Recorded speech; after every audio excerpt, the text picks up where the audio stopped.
Hi, Peter Jones, author, property investor, ex-chartered surveyor, and this is kind of like week one of the first proper lockdown, although I suspect we're going to be into a more rigorous lockdown over the next week or two as we get closer to what the government call the peak of the tsunami of cases.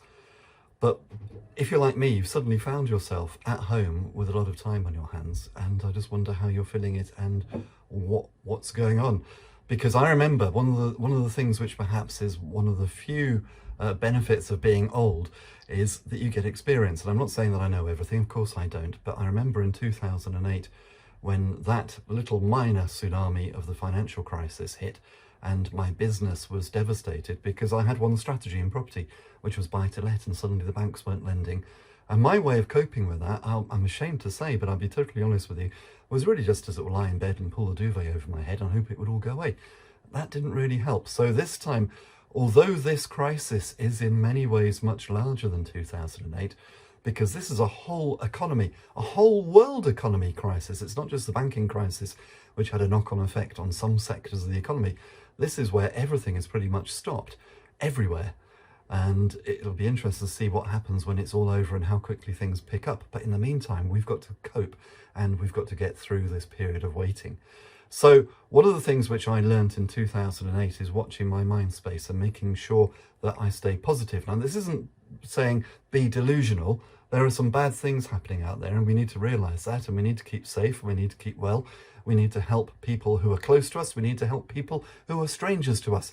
All of that is beholden upon us, but it's not going to help if we go to pieces. So I'm not pulling the duvet over my head this time.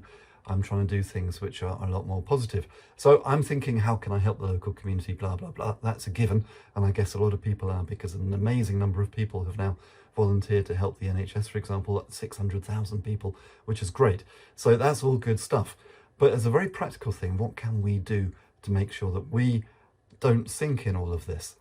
One thing which I remember was very important from 2008 was just having access to cash.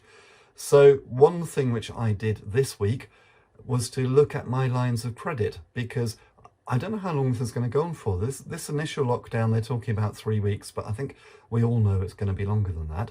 And of course, it could take months and months and months before the economy bounces back. It could take years before the economy bounces back.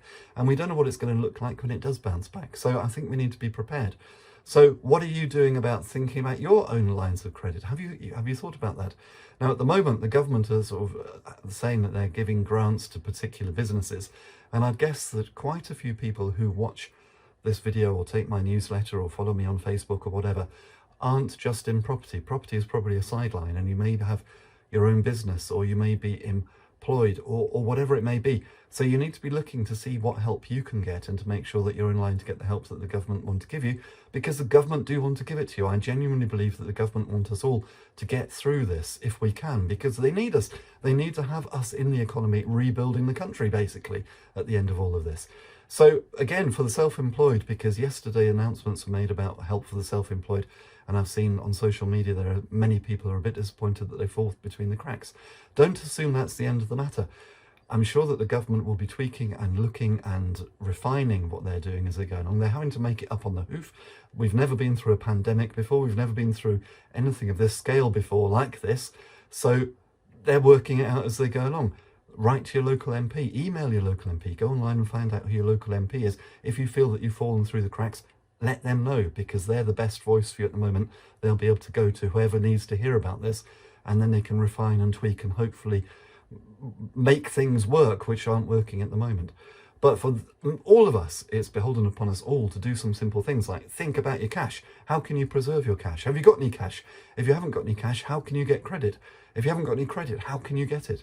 Is it going to be a loan from the government? Is it perhaps applying for a credit card? I don't know what it is. I mean, when I say that, people are going to raise their hands in horror and say credit cards are evil. Well, they're just a tool. It's how you use it which is evil or not evil. The card itself isn't, but it could give you a lifeline of credit just when you need it. So think about all of these things. Also, what are you going to do with your time? I've talked about keeping positive. One of the best ways to keep positive is actually to do something purposeful. Now, at the moment, I'm not really thinking about property, and for the reasons I said in my last video, personally, and this is perhaps me being a little bit oversensitive, but I just think it's too early to be thinking about it. A lot of bad things are going to happen to a lot of good people. a lot of people are going to die before this finishes, and I just think it's far too early to be thinking about coronavirus as being a potential profit centre. I'm not saying that people who are talking about it are being cynical. We've all got to cope with this in our own different ways. My way is thinking, well, I'm just going to park that for the time being. When it is over and we come back out and we can see how things stand, then of course my business is property and I will pick that up again. But in the meantime, not really thinking about that. But what can I do? Well, I'm dealing with my admin. I'm actually getting ahead of my accounts, which I've never done before. So I'm getting my bookkeeping up to date. So when the tax returns are due in a few weeks' time, I'll be ready to go. It all seems a bit bizarre, you know, in the scheme of what's happening. It seems like, you know, who really cares about tax returns? But it's there. It will need to be done at some point, so I'm doing that. What else am I doing? Well, interestingly, I'm trying to sort of learn some new skills, and not, as I say, not necessarily around property. You can see my American-style strap there. Well, I bought an online course about 2 years ago, which I've never really done. I've sort of tinkered with the first couple of lessons. I think I might sit down and actually go through that and buff up my guitar skills, limited as they are, and see how that goes. Maybe learning a different language. For those of you who are perhaps wanting to get into property but haven't got into property, I'm not saying you shouldn't, by the way. We all have to cope with this in our own different ways. E-learning in property could be a good thing to do as well. So point is this: the world is kind of like all shaking about, and we don't know how it's all going to look when the bits, you know, settle and the dust settles. But we can look after ourselves, and we can look after our loved ones, and we can do the stuff which is positive. So think about that. Think about how you are going to get through. I think one of the things about the modern age, which is a little bit sad, is that we've kind of lost the art of taking responsibility. And you can see with the way that a lot of people are talking about how the government should be bailing them out. Yeah, it's great that the government are bailing us out, but at the end of the day, we need to take responsibility for ourselves, and we need to be looking to see how we can help ourselves and not just expect somebody to come riding to the rescue. If they come riding to the rescue, that's great, but what if they don't? We need to be there to look after our loved ones. We need to be able to look after people who we don't even know yet. We need to be looking after ourselves. So think about the very practical things that you can be doing over the next few weeks to put yourself into a stronger position, so that maybe ironically, coming out of this, you're in a slightly stronger position, if not financially, then at least mentally.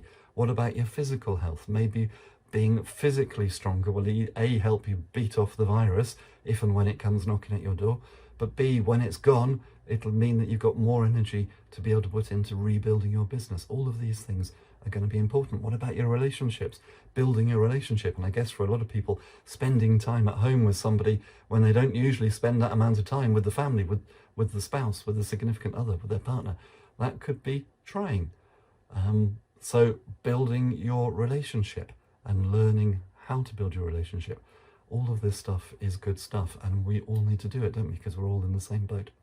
So anyway, I don't know whether that helps you or not. Probably not. It probably helped me far more than it's going to help you. But until next time, please stay safe. Please stay healthy.